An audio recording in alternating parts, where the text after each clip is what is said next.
નમસ્કાર મિત્રો, લિબર્ટીના online platform પર તમારું સ્વાગત કરું છું. આજે આપણા લેક્ચરની અંદર જે ડીવાયએસઓની પ્રિલિમ એક્ઝામ્સનું જે હાલમાં જે રિઝલ્ટ આવ્યું અને આવનાર સમયમાં જે મેન્સ એક્ઝામનું આયોજન કરવાનું છે, તો એ મેન્સ એક્ઝામ સંદર્ભિત અમુક સ્ટ્રેટર્જીની વાત કરશું કે મેન્સ એક્ઝામની અંદર તમારે જે છે એ પેપરમાં કઈ રીતે ડિસ્ક્રિપ્શનમાં લખવાનું હોય છે. કારણ કે પ્રિલિમ એક્ઝામની અંદર જે છે એ આપણે ઓબ્જેક્ટિવ ટાઈપ હોય છે, જેમાં તમારે મલ્ટિપલ ચોઇસમાંથી કોઈ પણ એક ઓપ્શન ટિક કરવાનું હોય છે. જ્યારે મેન્સ એક્ઝામની અંદર છે તમારે ક્વેશ્ચન ડિસ્ક્રાઇબ કરવાનું હોય છે. તો કઈ રીતે પેપર આન્સરની સ્કિલ હોય છે, કઈ રીતે એની સ્ટ્રેટર્જી હશે, એના વિશે ચર્ચા કરશું. સાથે જ પ્રીવિયસ યર્સના પેપરની અંદરની અમુક ક્વેશ્ચન જે છે એની આપણે ચર્ચા કરશું. આ જે સબ્જેક્ટ જે છે એ તમારું બંધારણના સબ્જેક્ટ વિશે આપણે ચર્ચા કરવાની છે કે બંધારણની અંદર તમારા મેન્સ એક્ઝામ જે પ્રીવિયસ યર્સમાંથી એમાં કઈ રીતે ક્વેશ્ચન્સ પૂછાયેલા હતા અને એનો આન્સર કઈ રીતે કરી શકાય. તો શરૂઆત સૌથી પહેલાં કે જે ઉમેદવારો પ્રિલિમ એક્ઝામ પાસ કરી અને મેન્સ એક્ઝામમાં અપિયર થવાના છે, તો લિબર્ટી પરિવાર તરફથી હું એને અભિનંદન પાઠવું છું અને આગળના સ્ટેજની અંદર તમે પાસ થાવ અને એક ભવિષ્યમાં અધિકારી બનો એવી આશા રાખું છું. એની સાથે જ આપણે લેક્ચર ચાલુ કરીએ. તો સૌથી પહેલું આપણે બંધારણના પેપર સોલ્યુશનની પણ ચર્ચા કરશું સાથે સાથે. એટલે કે જે પ્રીવિયસ યર્સની અંદર તમારા જે બંધારણના સંદર્ભમાં જે ક્વેશ્ચન્સ પૂછાયેલા હતા એનું મોડેલ આન્સર શું હોઈ શકે છે એના વિશે પણ વાત કરવાની છે. પ્લસ નવા જે તમે એક્ઝામમાં જે અપિયર થવાનો છે જે જાન્યુઆરીમાં, તો મેન્સ એક્ઝામમાં તમારી શું સ્ટ્રેટર્જી હોવી જોઈએ એ સ્ટ્રેટર્જી વિશે પણ આજે આપણે ચર્ચા કરવાની છે. તો આપણે મેન જે છે એ ટાર્ગેટ બે વસ્તુનો રહેશે કે એક સ્ટ્રેટર્જી ઉપર ચર્ચા કરો અને પ્રીવિયસ યર્સના પેપર જે છે એના મોડેલ આન્સર કઈ રીતે લખી શકાય. સબ્જેક્ટ આપણો રહેશે કે બંધારણ. મિત્રો, પરિસ્થિતિ એવી હોય છે કે પ્રિલિમ એક્ઝામ તમે ક્રેક કરી અને જ્યારે મેન્સ એક્ઝામમાં અપિયર થતા હોય છો તો સૌથી પહેલાં તમારી પાસે એક તો ટાઈમ ડ્યુરેશન બહુ ઓછો હોય છે. જો હાલના સમયની વાત કરીએ તો હાલમાં તમારું જે રિઝલ્ટ આવ્યું છે અને જાન્યુઆરી તમારી એક્ઝામ છે, તો અંદાજિત તમારી પાસે જે છે 3 મહિનાનો સમયગાળો છે. જે 3 મહિનાના સમયગાળાની અંદર તમારે તમારા લિટરેચરના સબ્જેક્ટ તૈયાર કરવાના રહેશે, જેમ કે ઇંગ્લિશ છે, ગુજરાતી છે. સાથે સાથે તમારે જનરલ સ્ટડીઝ જે છે એ જનરલ સ્ટડીઝના ટોપિક જે છે એ પણ તમારે તૈયાર કરવાના રહેશે. એટલે કે તમારા શોર્ટ ટાઈમની અંદર તમારી પાસે કન્ટેન્ટ જે તૈયાર કરવાનું છે એ કન્ટેન્ટનું પ્રમાણ વધારે છે. હવે તમારે સિલેબસ વાઇઝ એને ફોલો કરવો જરૂરી છે. મેન્સ એક્ઝામ માટેનો તમારો જે પોઈન્ટ ઓફ વ્યૂ જે છે એ આખો અલગ હોય છે. મેન્સ એક્ઝામની અંદર તમારે જે નોલેજ જે છે એને પ્રોપર રિપ્રેઝેન્ટ કરવું પણ જરૂરી છે. કેમ કે કન્ટેન્ટ હોય પણ એ કન્ટેન્ટને જો તમે ક્વેશ્ચન અનુસાર જો રિપ્રેઝેન્ટ જ ના કરી શકો તો એ કન્ટેન્ટના તમને માર્ક ના મળે. તમને એવું લાગે કે ના, અમે ક્વેશ્ચન્સ તો જે છે બહુ વ્યવસ્થિત લખ્યો છે, આ ક્વેશ્ચન્સના તો મને 5માંથી 4 માર્ક મળવા જોઈએ, 10માંથી મને 6.5 7 માર્ક મળવા જોઈએ. પણ જ્યારે એકચ્યુઅલમાં તમારો જે આન્સર હોય છે એ આન્સરની અંદર તમને 3 3.5 4 માર્ક જ મળે. એનું કારણ શું હોય કે કન્ટેન્ટ હોય છે પણ એ કન્ટેન્ટને તમે રિપ્રેઝેન્ટ નથી કરતા. એ ક્વેશ્ચનના અનુસાર એ જે કન્ટેન્ટ મૂકવાનું હોય છે કે જેના થકી જે તમારો પેપર ચેકર જે છે એ પ્રભાવિત થઈને તમને માર્ક આપે, તો એ વસ્તુ સ્કિલ દ્વારા અને પ્રેક્ટિસ દ્વારા આવડે. સ્કૂલ કોલેજની અંદર આપણે બેસી જતા અને ક્વેશ્ચન્સ જોઈ અને સીધું લખી નાખતા. ના એમાં આપણે શબ્દો લિમિટ ક્યારેય ચર્ચા કરી છે, ના તો એમાં આપણે પેજની ક્યારેય પરવા કરી છે. જ્યારે અહીંયા તમારી સામે સ્પેસ જે છે એ પણ તમારું લિમિટેડ હોય છે અને સાથે સાથે તમારા શબ્દો લિમિટ પણ જે છે એ પણ જીપીએસસી બાંધી દેતી હોય છે કે આટલા શબ્દમાં આ જવાબ લખવાનો છે અને આટલા પેજની અંદર જ આ જવાબ લખવાનો છે. એટલે હવે તમે જો શબ્દ લિમિટ ક્રોસ કરો તો તમારો જે જવાબ જે છે એ જવાબ તમે પ્રોપર લખી નથી શકતા. કેમ કે શબ્દ લિમિટ ક્રોસ કરવા જાઓ છો તો તમારા પેપરનું પેજ જે છે એ પેજમાં સ્પેસ તો ફિક્સ જ છે કે આટલા સ્પેસની અંદર તમારે આન્સર આપવાનો છે. તો આ બધી વસ્તુ તમારે ધ્યાનમાં રાખવાની છે. પહેલાં તો તમારે કન્ટેન્ટ ધ્યાનમાં રાખવાનું છે કે આમાં શું લખવાનું છે. બીજી વસ્તુ તમારે શું ધ્યાન રાખવાની છે કે આને શબ્દ લિમિટ કેટલી છે, કે ભાઈ 100 શબ્દ કીધા છે કે 200 શબ્દ કીધા છે, તો એની આસપાસ હોવા જોઈએ. 5-10 શબ્દ ઉપર નીચે થશે એ વસ્તુ કોઈ વાંધો નથી આવતો, પણ તમે 200 શબ્દના 350 400 શબ્દ ઝીણા લખો છો તો એ પણ તમારો આન્સર ના ચાલે. તમારી પાસે લિમિટેડ સ્પેસ છે કે તમે આન્સર લખી દીધા પછી તમને યાદ આવ્યું કે આ તો બહુ મહત્વનો મુદ્દો હતો અને આ તો મારે લખવો જ પડે એમ હતો, તો તમારી સામે જો પેજમાં જગ્યા જ નહીં હોય તો તમને આવડતું હશે છતાં એ પણ તમે જે છે એમાં ઇન્ક્લુડ નહીં કરી શકો. તો આ બધી વસ્તુઓ જે છે એને તમારે ધ્યાનમાં રાખીને તમે તમારો આન્સર જે છે એ ફોર્મેટ કરવાનો છે. અને આન્સર ફોર્મેટ કરવા માટેની પણ એક કળા છે. મેન્સનો જવાબ લખવાની પણ એક કળા છે. સ્કૂલ કોલેજમાં લખતા હતા એ રીતે જીપીએસસી અથવા આપણે કોઈ બી કોમ્પિટિટિવ એક્ઝામ્સની અંદર જે છે એ તમે જવાબ ન લખી શકો. તો આજે આપણે મેન ચર્ચા જે કરવાની છે કે કઈ રીતે એક સારો આન્સર લખી શકાય. મેન્સના આન્સર લખવા માટે શું જરૂરી છે, મેન્સનો ક્વેશ્ચન કઈ રીતે સમજવો, ક્વેશ્ચનમાં શું પૂછવા માગે છે, આ 3-4 વસ્તુ જો તમે એક સ્કિલ ડેવલપ કરશો આ આવનાર સમયની અંદર, તો જાન્યુઆરીની અંદર જે તમારી એક્ઝામ થવાની છે એમાં તમે સારા માર્ક્સ જે છે એ કવર કરી શકો છો. એના માટે તમારે કન્ટિન્યુ પ્રેક્ટિસ પણ કરવી પડશે, પણ પ્રેક્ટિસ કરતાં પહેલાં તમારે એ કયા રોડ ઉપર જવાનું છે, કયા સ્ટ્રેટર્જીથી આગળ વધવાનું છે એ તમારો ખ્યાલ હોવો જોઈએ. સૌથી પહેલાં તો તમે જે એક્ઝામ માટે જવાના છો એના વિશે બેઝિક તમને માહિતી હોવી જોઈએ, કારણ કે એક્ઝામની પેટર્ન જે છે એ પેટર્ન ચેન્જ થતી હોય છે. જેમ કે હાલની જો વાત કરું તો હાલની આપણી જે મુખ્ય પરીક્ષા જે રહેવાની છે એ મુખ્ય પરીક્ષાની અંદર તમારા જે 4 પેપર છે, 4 પેપરનો સમયગાળો જે છે એ તમારો 3-3 કલાકનો છે, અને માર્ક્સ જે છે એ તમારા 100 માર્ક્સ રહેશે. એટલે કે તમારું જે ફાઇનલ સિલેક્શન જે છે એ તમારું આ ફાઇનલ સિલેક્શન 400 માર્ક્સમાંથી થવાનું છે. 2 લેંગ્વેજ છે, બંને લેંગ્વેજના 100 માર્ક્સ છે, જ્યારે 2 પેપર તમારા GS છે, GS1 અને GS2. આગળ વધીએ, તમારા GS2ની અંદર વાત કરીએ, જે તમારું બંધારણવાળું પેપર છે, જેની અંદર તમારું બંધારણ છે, પછી પબ્લિક એડમિનિસ્ટ્રેટિવ એટલે કે લોક પ્રશાસન છે, એથિક્સ છે અને ઇકોનોમી છે. એટલે કે GS2ની અંદર તમારા ટોટલ જે છે એ 4 સબ્જેક્ટ છે. એક તમારું એથિક્સ છે, એક તમારું બંધારણ છે, લોક પ્રશાસન એટલે કે પબેડ, અને ચોથું જે છે તમારું ઇકોનોમી. તો અહીંયા આપણે હાલમાં ખાલી બંધારણ વિશે ચર્ચા કરવાની છે કે બંધારણના સંદર્ભમાં જે છે તમારો સિલેબસ શું છે. એટલે કે સેકન્ડ પોલિસી તમારી સ્ટ્રેટર્જી એ હોવી જોઈએ કે તમને તમારા સિલેબસ વિશે ખબર હોવી જોઈએ કે સિલેબસની અંદર કયા પોઈન્ટ આપ્યા છે, એ પોઈન્ટને અનુરૂપ તમારે તૈયારી કરવી પડશે. સિલેબસની અંદર જે પોઈન્ટ આપ્યા છે એ પોઈન્ટ તમારે કવર થઈ જવા જરૂરી છે. જેમ કે બંધારણના સિલેબસની વાત કરીએ તો મેન્સ એક્ઝામમાં તો ભારતનું બંધારણ અને તેની મુખ્ય લાક્ષણિકતાઓ છે, ભારતીય સંઘ રાજ્ય સરકારના કાર્યો, સંઘીય માળખાને સંલગ્ન મુદ્દાઓ, પડકારો, રાજ્યપાલની ભૂમિકા, પછી કેન્દ્ર સરકાર વચ્ચે સત્તાનું વિભાજનની વાત કરી છે અને પડકારો કીધા છે, મહત્વના બંધારણીય સુધારાઓ કીધા છે. એટલે કે કયા સુધારા છે એ નથી કીધું, મહત્વના. તો બંધારણની અંદર જે મહત્વના સુધારાઓ આપણે પ્રિલિમ્સ સમય વાંચતા હોય છે ત્યારે આપણો પોઈન્ટ ઓફ વ્યૂ શું હોય છે કે આ ડાયરેક્ટ ઓપ્શનમાં હશે અને ઓપ્શનમાં હું ટીક કરી દઈશ. ત્યારે અહીંયા તમારી સામે કોઈ ઓપ્શન તો છે નહીં. જે સુધારા તમને પ્રોપર ખબર હશે, ટુ ધી પોઈન્ટ ખબર હશે, એ જ તમે લખી શકશો. બંધારણીય સંસ્થાઓ અને તેમની ભૂમિકાઓ, સંસદ રાજ્ય વિધાનમંડળના માળખું, કામગીરી, કાર્ય સંચાલન, સત્તા, વિશેષાધિકાર, ભારતમાં ન્યાયપાલિકાનું માળખું, કાર્યો, પછી કટોકટીને લગતી જોગવાઈ અને ન્યાયિક સમીક્ષા અને બંધારણીય સુધારાઓ. તો આ રીતે આ તમારો આખો સિલેબસ છે, જે સિલેબસને તમારે ફોલો કરવાનો છે, અને આ સિલેબસ વાઇઝ જ તમારું પેપર જે છે એ બનતું હોય છે. હાલની પેટર્નને તમે જોશો તો હાલની પેટર્ન શું હોય છે કે હાલમાં તમારા 2 પોઈન્ટને ઇન્ક્લુડ કરી અને સામાન્ય રીતે કોમ્પિટિટિવ એક્ઝામ્સમાં મેન્સમાં ક્વેશ્ચન્સ બનતો હોય. એક તમારો ટ્રેડિશનલ સબ્જેક્ટ લઈએ અને બીજું જે છે એ તમારું કરંટ અફેર્સના સંદર્ભમાં લઈએ. એટલે કે જે ક્વેશ્ચન હોય એ એક ક્વેશ્ચનની અંદર 2 ભાગ પડતા હોય. એક ભાગ એવો હોય કે જે તમારા કરંટ સાથે સંકળાયેલો હોય, અને બીજો ભાગ જે એવો હોય કે જે તમારા જે ટ્રેડિશનલ સબ્જેક્ટ તમારા કન્ટેન્ટ સાથે સંકળાયેલો હોય. એક્ઝામ્પલ તરીકે હું તમને આપું તો હાલમાં ટ્રિપલ તલાકનો મુદ્દો જે છે એ ખૂબ જ ચર્ચામાં હતો, પછી સિટીઝન અમેન્ડમેન્ટ એક્ટવાળો મુદ્દો ચર્ચામાં હતો. તો પ્રશ્ન શું બને કે હાલમાં ભારતના બંધારણની કઈ જોગવાઈ મુજબ ટ્રિપલ તલાકને ગેરકાયદેસર ગણવામાં આવ્યો તે બાબતે ચર્ચા કરો. તો હવે તમને બંધારણની જોગવાઈ ખબર હોય, ટ્રિપલ તલાક વિશે પણ તમને માહિતી હોવી જોઈએ, તો તમે લખી શકો છો. પછી કે સિટીઝન અમેન્ડમેન્ટ બિલ વિશે બંધારણીય જોગવાઈ જણાવો, અને હાલમાં જે સિટીઝન અમેન્ડમેન્ટ બિલ અથવા સિટીઝન અમેન્ડમેન્ટ એક્ટ જે લાગુ કરવામાં આવ્યું છે એના વિશે ચર્ચા કરો.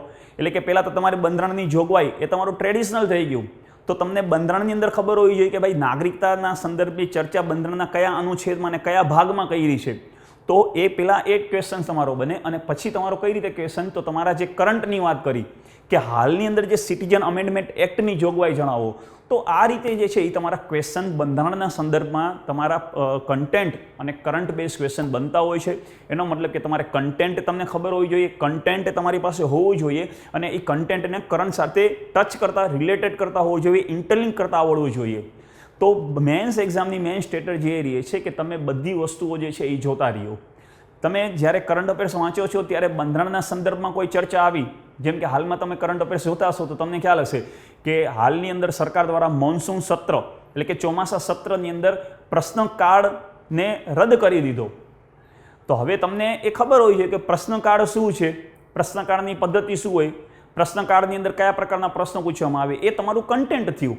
અને હાલની અંદર પ્રશ્નકાળ રદ કરી દીધો છે એના વિશે જણાવો. તો હવે તમને પ્રશ્નકાળ રદ કર્યો છે તો એની અસરો જણાવો.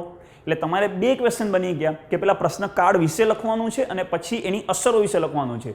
તો પ્રશ્ન કાર્ડની માહિતી તમારા કન્ટેન્ટમાંથી મળશે અને પ્રશ્ન કાર્ડની અસરોની માહિતી તમારા કરંટ બેઝમાંથી બનશે. તો આ રીતે તમારે જે છે એ મેન્સ એક્ઝામના આન્સરની સ્ટ્રેટેજી હોય છે. મેન્સના ક્વેશ્ચન્સ આ રીતે પૂછાતા હોય છે. આ તમારી ક્વેશ્ચન્સ કઈ રીતે પૂછાય એની વાત કરી. સેકન્ડ પોઈન્ટ એવો બનતો હોય છે કે મેન્સ એક્ઝામની અંદર ઘણા સ્ટુડન્ટોની એવી ફરિયાદ હોય છે કે સર અમે જ્યારે પેપર લખવા બેસી છીએ ત્યારે અમને ઘણી બધી વસ્તુ યાદ હોય છે પણ લખવા ટાઈમે એ બધી વસ્તુ યાદ નથી આવતી, અથવા પેપર પૂરું થઈ ગયા અથવા આન્સર લખી લીધા પછી એવું થાય છે કે આમાં તો હું વધારે કન્ટેન્ટ જે છે એ લખી શકતો હતો અથવા આ ઇમ્પોર્ટન્ટ પોઈન્ટ જે છે એ તો મારાથી મિસ થઈ ગયો છે. તો આનું સમાધાન શું? તો આનું સમાધાન એ આવે કે તમારે સૌથી પહેલાં ક્વેશ્ચન વાંચવો પડે ને ક્વેશ્ચનની ડિમાન્ડ સમજવી પડે. ક્વેશ્ચનની ડિમાન્ડ સમજીને ક્વેશ્ચન શરૂ કરવો પડે, ના કે ક્વેશ્ચન વાંચીને. ક્વેશ્ચન શું પૂછવા માંગે છે એ ક્વેશ્ચન વિશે તમને માહિતી હશે તો જ તમે તમારો મેન્સનો આન્સર જે છે એ જે ક્વેશ્ચન માંગ્યો છે એ મુજબ લખી શકશો. નહીં તો થશે એવું કે જે તમારી પાસે ક્વેશ્ચન્સ માંગ્યો છે એ ક્વેશ્ચન્સની ડિમાન્ડ જે છે એ કંઈક અલગ હશે અને તમે કંઈક અલગ ટોપિકની ચર્ચા કરી આવ્યા છો અને તમને એવું લાગશે કે મેં તો બહુ સારામાં સારો આન્સર લખ્યો, મેં તો ડાયાગ્રામ દોર્યા છે, મેં તો ડ્રો પણ સારું એવું કર્યું છે, તોય કેમ મને માર્ક્સ નથી આવતા. તો તમારે ક્વેશ્ચન જે છે એ પણ સમજવા જરૂરી છે. જે આગળના તમને પીપીટીની અંદર હું સમજાવીશ કે ક્વેશ્ચન કઈ રીતે સમજવું અને ક્વેશ્ચન જે છે એનું ફ્રેમ કઈ રીતે કરવું. તો આપણો મેન હેતુ એ છે કે તમારી મેન્સ એક્ઝામની અંદર શું સ્કિલ હોઈ શકે છે, શું સ્ટ્રેટેજી હોઈ શકે છે અને કઈ રીતે ક્વેશ્ચન્સ લખી શકાય એના વિશે ટોટલ ચર્ચા કરવી. તો અહીંયા તમારો જે છે એ આ સિલેબસ છે. અને બીજી એક વસ્તુ યાદ રાખજો કે તમારા શબ્દ જે છે એ તમારા 200 શબ્દની અંદર તમારે તમારો આન્સર જે છે એ લખવાનો છે.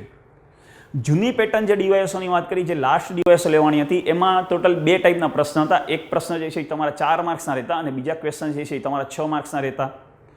સામાન્ય રીતે એ ક્વેશ્ચન જે છે એ શરૂઆતના જે નાના ક્વેશ્ચન્સ હતા એ તમારા 70-80 શબ્દમાં લખવાના થતા અને જે મોટા ક્વેશ્ચન્સ હતા એ તમારા 130-140 શબ્દમાં લખવાના થતા. હવેના જે ક્વેશ્ચન જે છે એ તમારા ક્વેશ્ચન 10 માર્કના ક્વેશ્ચન હશે અને 200 શબ્દમાં લખવાના હશે. જીએસમાં આ ફોર્મેટ જે છે એ લાગુ કરી દીધું છે. જીપીએસસી 1-2 ની અંદર પણ તમારું સેમ જ ફોર્મેટ છે. જીપીએસસી 1-2 ની અંદર શું છે તો જીપીએસસી 1-2 સેમ જ છે કે 10 માર્ક્સના 200 શબ્દમાં ટોટલ 15 ક્વેશ્ચન. જ્યારે અહીંયા તમારા તો 200 શબ્દમાં 10 માર્કના તમારા 10 ક્વેશ્ચન. એટલે એવું કહી શકાય કે જીપીએસસી ક્લાસ 1-2 અને ડીવાયએસઓ મેન્સની અંદર જે શબ્દ મર્યાદાઓ અને જે માર્ક્સની મર્યાદાઓ જે છે એ બંને સેમ થઈ ગઈ છે. ખાલી નંબર ઓફ ક્વેશ્ચન્સ જે છે એની સંખ્યા ફેર છે. ત્યાં 15 ક્વેશ્ચન છે 1-2માં, આપણે અહીંયા 10 ક્વેશ્ચન લખવાના છે. તો 10 ક્વેશ્ચન અને 100 માર્ક્સ. એટલે કે તમારે હવે પહેલાં એ શબ્દની મર્યાદા ખબર હોવી જોઈએ કે હવે તમારી સામે શબ્દની મર્યાદા 200 શબ્દની છે. જે લોકો પ્રથમ વખત મેન્સ એક્ઝામની અંદર અપિયર થતા હશે એના માટે એક વસ્તુ જણાવવી જરૂરી છે કે તમારો જે મેન્સનું પેપર જે છે એ મેન્સના જે આન્સર શીટ છે એ આન્સર શીટમાં તમારો ક્વેશ્ચન જે છે એ તમારો પ્રિન્ટેડ જ હશે. એની નીચે તમારા સ્પેસ આપી દીધી હશે. જેમ કે આ રીતે 200 શબ્દ છે તો જીપીએસસી સામાન્ય રીતે આ પેટર્નને ફોલો કરતી હોય કે આ તમારું પેજ 1 અને પેજ 2, એટલે કે જો આગળ પાછળ હોય તો એક જ પેજની અંદર આગળ અને પાછળની સાઈડ થશે. હવે ઉપર જે છે એ તમારો અહીંયા ક્વેશ્ચન ટાઈપ કરેલો હોય છે. બાકીના જે સ્પેસ જે છે એ સ્પેસની અંદર તમારે તમારો આન્સર જે છે એ લખવાનો હોય છે. એટલે કે તમને કોઈ એક્સ્ટ્રા સપ્લિમેન્ટરી નહીં મળે, એક્સ્ટ્રા સ્પેસ નહીં મળે અને જે સ્પેસમાં તમારે લખવાનું છે એમાં જ લખવું પડે. એનાથી બારે સ્પેસની અંદર બારે જઈને તમે ના લખી શકો. જેમ કે તમે અહીંયા આન્સર લખવાની શરૂઆત કરીને પછી અહીંયા સુધી આન્સર લખો છો 12 સુધી, તો એ ક્વેશ્ચન જે છે એના પણ માર્ક જે છે એ કદાચ નેગેટિવ માર્કમાં બી એ કન્સિડર કરતા હોય અથવા પ્રેઝન્ટેશન જે છે એ તમારું વ્યવસ્થિત ના લાગે. જ્યારે આન્સર શીટનો પેજની અંદર લાસ્ટ હોય છે ત્યારે એવું લખ્યું હોય છે કે અહીંયા લખવું નહીં, તો પણ ઘણા સ્ટુડન્ટ્સ જે છે એની આન્સર શીટ અમે ચેક કરેલી છે કે ઘણા સ્ટુડન્ટ એ અહીંયા લખવું નહીં એની અંદર પણ લખી નાખતા હોય છે. તો એક અધિકારી તરીકે એ વર્તન જે છે એ તમારું ગેરવાજબી વર્તન ગણી શકાય કે તમને પ્રોપર સૂચના આપી છે કે તમારે અહીંયા લખવું નહીં, છતાં પણ જો તમે એની અંદર એક લાઇન પણ લખો છો તો એ તમારી નેગેટિવ ઇમ્પેક્ટ જે છે એ તમારા પેપર ચેકર ઉપર પડવાનો છે કે આ વ્યક્તિ અધિકારી બનવા આવ્યો છે પણ અધિકારી તરીકે એને જે સૂચનાઓ અને સલાહોનું પાલન કરતા નથી આવડતું. તો આ ભૂલ મિત્રો ક્યારેય મેન્સ એક્ઝામમાં ના કરતા કે કઈ જગ્યાએ લખવાનું નથી તો ત્યાં નથી જ લખવાનું. તમારો આન્સરમાં કદાચ 2 પોઈન્ટ છૂટી જાય છે તો કોઈ વાંધો નહીં, જ્યાં કદાચ અંદર સ્પેસ હોય અને લખી શકતા હો તો લખો, અથવા એ પોઈન્ટ જે છે એ કદાચ તમે છોડી દો, પણ જ્યાં ક્લિયર કટ કીધું છે કે અહીંયા લખવું નહીં તો એમાં તમારે નથી જ લખવાનું. બીજી એ વસ્તુ કહું છું કે અહીંયાથી બારે તમારે આન્સર નથી લઈને જાઓ. જેમ કે અહીંયા અંડરલાઇન જ તમારે લખવાનું છે, પછી તમે આ બાજુ આ રીતે લખો છો કે બારે તમે થોડીક સાઈડમાં સ્પેસ આપી છે એની અંદર પણ તમે બધું લખવા માંડો છો, તો એ પણ તમારું જે છે એ નકારાત્મક જ અસર પડવાની છે તમારા પેપર ચેકર ઉપર, કે આ વ્યક્તિ જે છે એ સલાહનું અનુસરણ નથી કરતો, રિપ્રેઝન્ટ કરે છે પણ રિપ્રેઝન્ટ માટેનું એક જે બ્યુટિફિકેશન નથી કરી શકતો. તો આ બહુ નાની નાની વસ્તુઓ છે, જે નાની નાની વસ્તુઓ તમને એક્ઝામ સંદર્ભમાં એક્ઝામ દરમિયાન તમારે યાદ રાખવી જરૂરી છે. જો આગળ વાત કરીએ તો તમારે આ 3-4 વસ્તુ મેન જે છે એ ધ્યાન રાખજો કે ક્વેશ્ચન જે છે એમાં તમારે કરંટ ટચ આપવાનો છે. બીજું વસ્તુ એ જોવાની છે કે તમારે અહીંયાથી બારે ના જવું જોઈએ, તો આ 2 વસ્તુ જે છે એ તમારી મહત્વના સંદર્ભમાં રહેશે. સિલેબસ જે છે એ પ્રોપર તમારે સિલેબસ ફોલો કરજો અને સિલેબસના સંદર્ભમાં તમારો ક્વેશ્ચન બનશે. સિલેબસથી બારે સામાન્ય રીતે કોઈ ક્વેશ્ચન જે છે એ બનતો નથી હોતો.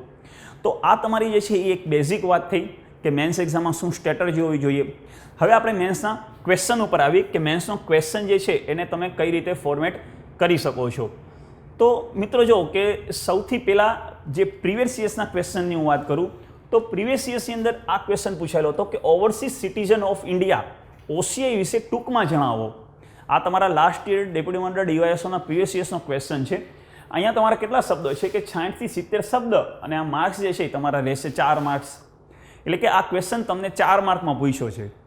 હવે અહીંયા સ્ટુડન્ટ શું કરતા હોય કે સામાન્ય રીતે તમને જે ક્વેશ્ચન પૂછ્યો છે એ ક્વેશ્ચન કેટલા માર્કનો છે અને કેટલા શબ્દોનો છે એ પહેલાં જુઓ. હવે અહીંયા તમને 60 કે 70 શબ્દો કીધા છે, એનો મતલબ કે અહીંયા તમે કોઈ એક્સ્ટ્રા ચર્ચા કરવા માટે તમારી પાસે સ્પેસ નથી, કારણ કે 60 અને 70 શબ્દોમાં તો તમારો ક્વેશ્ચન જે આન્સર જે છે એ પૂરો કરી નાખવાનો છે. એટલે કે તમે વધારાની માહિતી નથી આપવાની. જે ક્વેશ્ચન પૂછ્યો છે ડાયરેક્ટ એ ક્વેશ્ચનની શરૂઆત તમારે ત્યાંથી જ કરવાની છે. કયા ક્વેશ્ચનની વાત કરું છું? જ્યાં તમારા ક્વેશ્ચન 4 માર્કમાં પૂછાયેલા હતા ત્યાં. હવે તો એ પેટર્ન તમારી છે જ નહીં, તો હવે જે 10 માર્કવાળી પેટર્ન છે એ 10 માર્કવાળી પેટર્નની અંદર કઈ રીતે જશું એના વિશે પણ આપણે ચર્ચા કરશું. પણ હાલની અંદર જો આ ક્વેશ્ચન તમને કદાચ ફ્રેમ કરવાનો થાય તો આ ક્વેશ્ચનને આપણે કઈ રીતે ફ્રેમ કરી શકીએ?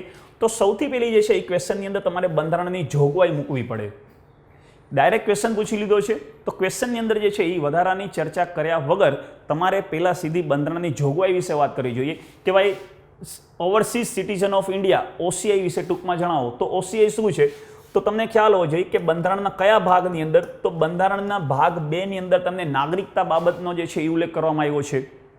બંધારણનો ભાગ 2 જેમાં તમને નાગરિકતા બાબતે ઉલ્લેખ કરવામાં આવ્યો છે, અને નાગરિકતા આપવાની સત્તા જે છે એ કેન્દ્ર સરકાર પાસે છે, અને અનુચ્છેદ 8 મુજબ કેન્દ્ર સરકાર જે છે એ કોઈ પણ વિદેશી ભારતીય અથવા ભારતના પેલા મૂળ નિવાસી જે હવે ભારતના નથી એ બાબતે કોઈ પણ કાયદા બનાવી શકે. હવે આ કન્ટેન્ટ તમારી પાસે તો છે જ. હવે આ કન્ટેન્ટ જે છે એને તમારે આન્સર શીટમાં ઉતારવાનો છે. આન્સર શીટમાં કઈ રીતે ઉતારશો? તો અહીંયા તમે એ રીતે મૂકી શકો કે બંધારણના ભાગ 2માં અનુચ્છેદ 5 થી કરી અનુચ્છેદ 11 સુધી નાગરિકતાનો વિષય દર્શાવવામાં આવ્યો છે, જેમાં અનુચ્છેદ 8ની અંદર કેન્દ્ર સરકાર પાસે નાગરિકતા બાબતના કાયદા બનાવવાની સત્તા આપવામાં આવી છે, જે મુજબ કેન્દ્ર સરકાર જે છે એ ભારતના અથવા ભારતની બહાર રહેતા નાગરિકતા માટેના જે છે એ નિયમો બનાવી શકે છે. એટલે કે અહીંયા તમારી જે છે એ પૃષ્ઠભૂમિ બની ગઈ. એટલે કે કોઈ પણ ક્વેશ્ચન હોય, ક્વેશ્ચન આપણે શું કરીએ કે 1-2 લાઈન જે છે એ પૃષ્ઠભૂમિ બનાવીએ. તો આ તમારી જે છે અહીંયા પૃષ્ઠભૂમિ બની ગઈ કે ભાગ 2 ની અંદર એ બની ગયું. હવે સીધું તમારે OCI ની માહિતી આપી દેવાની છે, તમારે બીજી કોઈ ચર્ચા નથી કરવાની.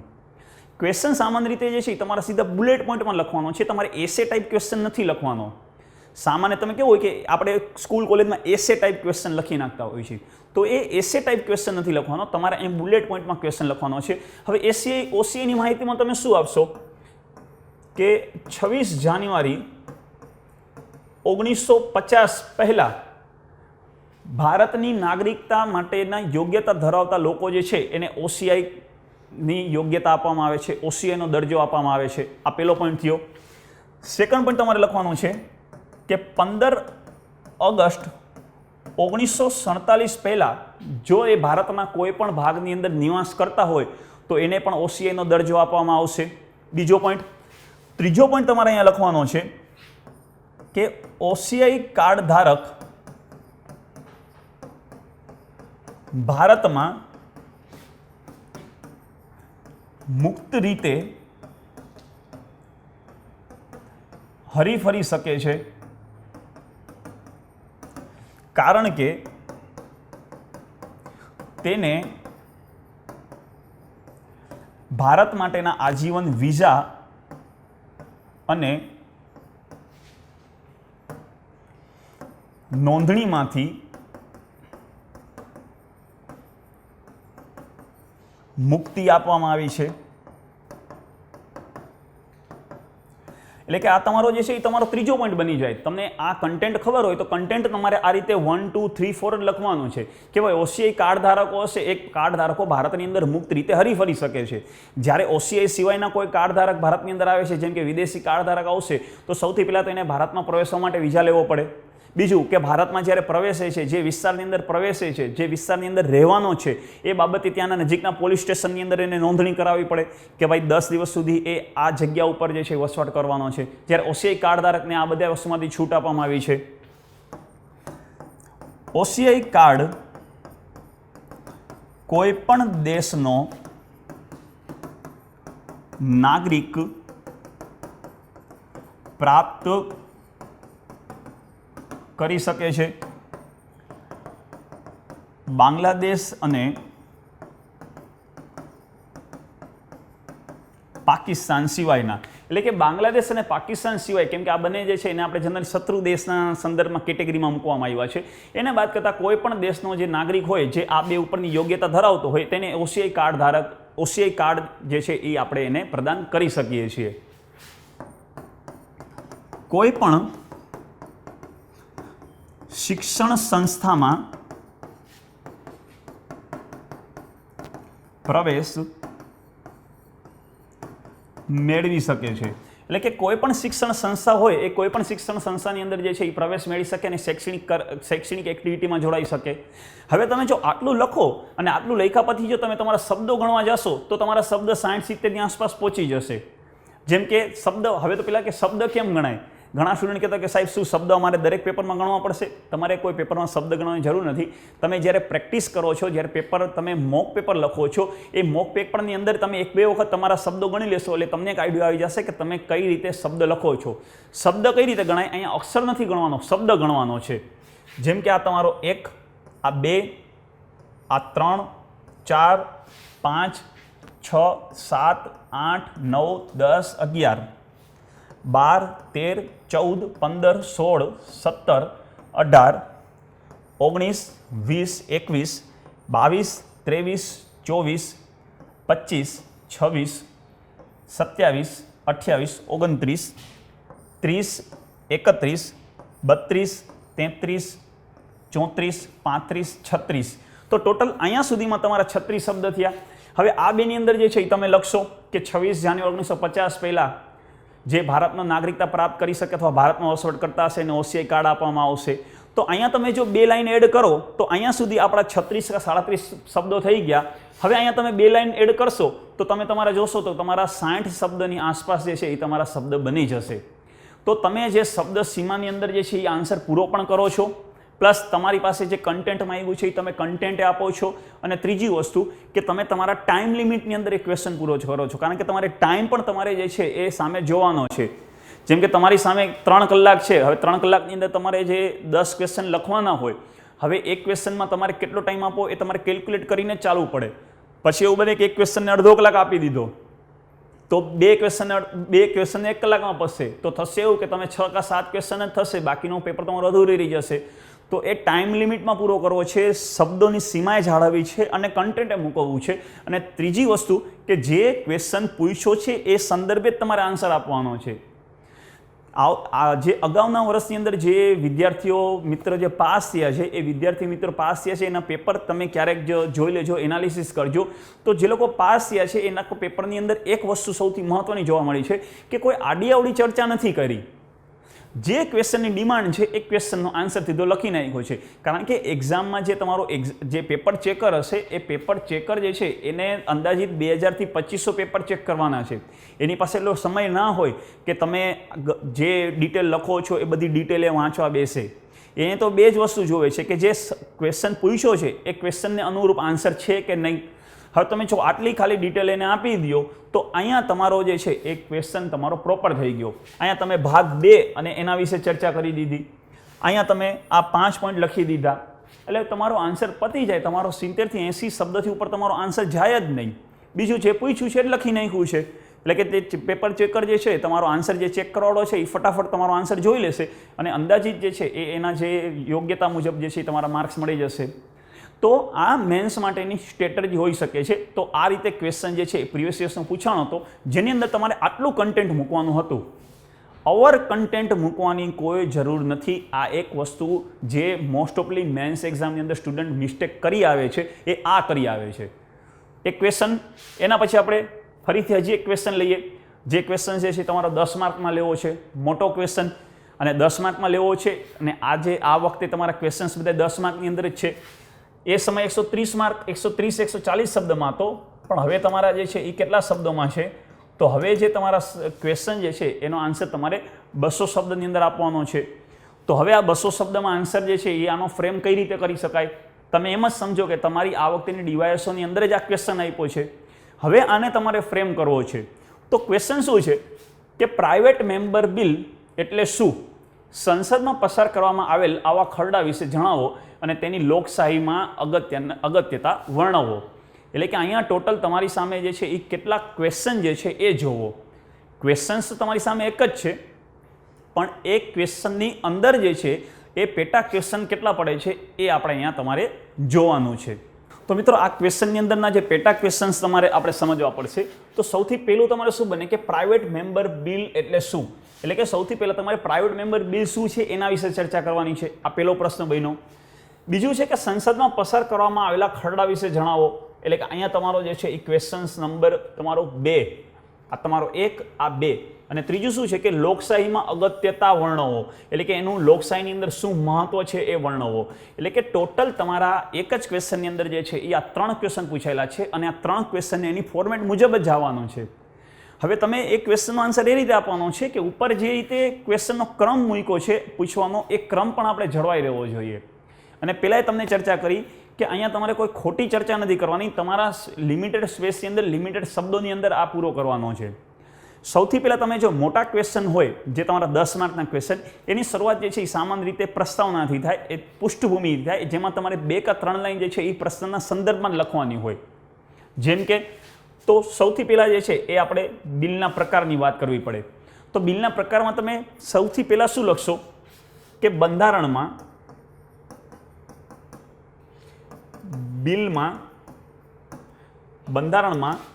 બિલના 2 પ્રકારનો ઉલ્લેખ કરવામાં આવ્યો છે. આ તમે લખો એટલે તમારી 1 કે 1.5 લાઈનની અંદર જે છે એ આની શરૂઆત થઈ ગઈ. હવે મેં તમને કીધું એમ કે ડાયરેક્ટ તમારે જે છે એ પ્રશ્નમાં જ આવવાનું છે, કોઈ આડીઅવળી ચર્ચા નથી કરવાની. હવે પહેલા જ પ્રશ્ન પૂછ્યો છે કે પ્રાઇવેટ મેમ્બર બિલ એટલે શું? હવે અહીંયા તમે કહી દીધું કે બિલના 2 પ્રકાર. હવે બિલના 2 પ્રકાર એટલે તમે અહીંયા સીધા 2 ભાગ પાડી દો કે એક સરકારી બિલ અને બીજું કે પ્રાઇવેટ બિલ.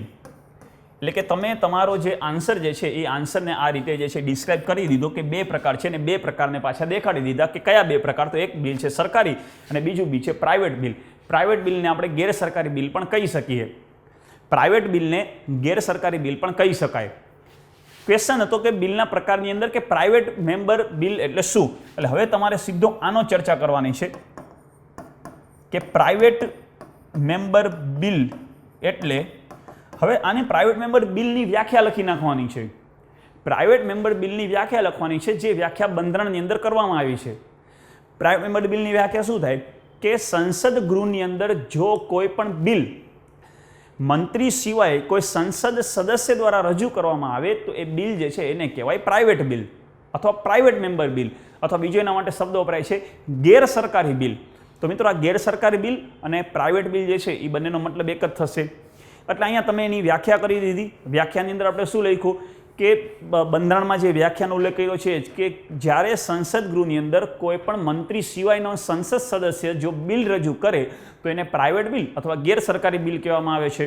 એટલે કે તમારો જે પહેલો પોઈન્ટ હતો એ અહીંયા એનો ક્લિયર થઈ ગયો. એટલે કે પહેલા પોઈન્ટનો આપણે આન્સર આપી દીધો કે પ્રાઇવેટ મેમ્બર બિલ એટલે શું અથવા ગેરસરકારી બિલ એટલે શું.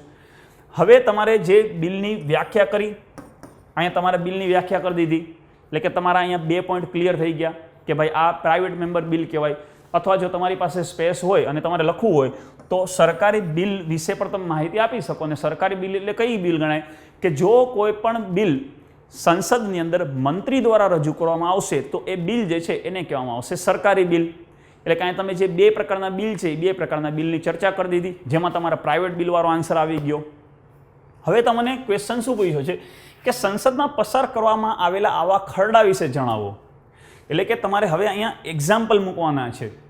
હવે તો તમે બંધારણ વાંચેલું હશે અને તમને ડિટેલમાં ખબર હશે તો અત્યાર સુધી આપણા બંધારણની અંદર ટોટલ 14 બિલ જે છે એ ગેરસરકારી બિલ અથવા પ્રાઇવેટ બિલ કે જે અત્યાર સુધીમાં પાસ થયા છે.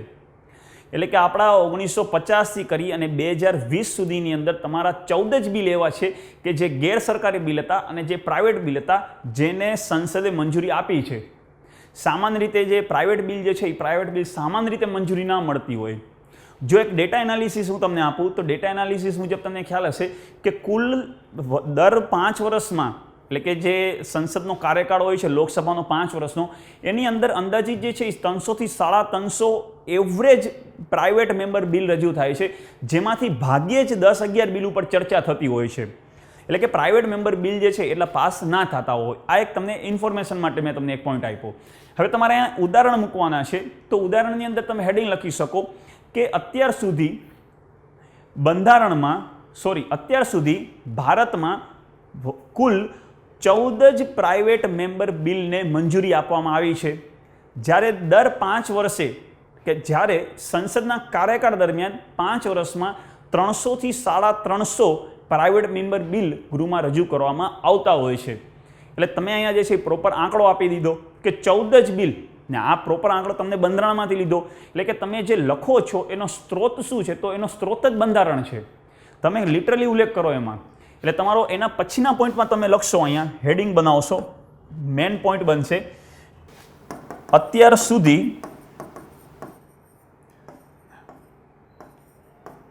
બંધારણ મુજબ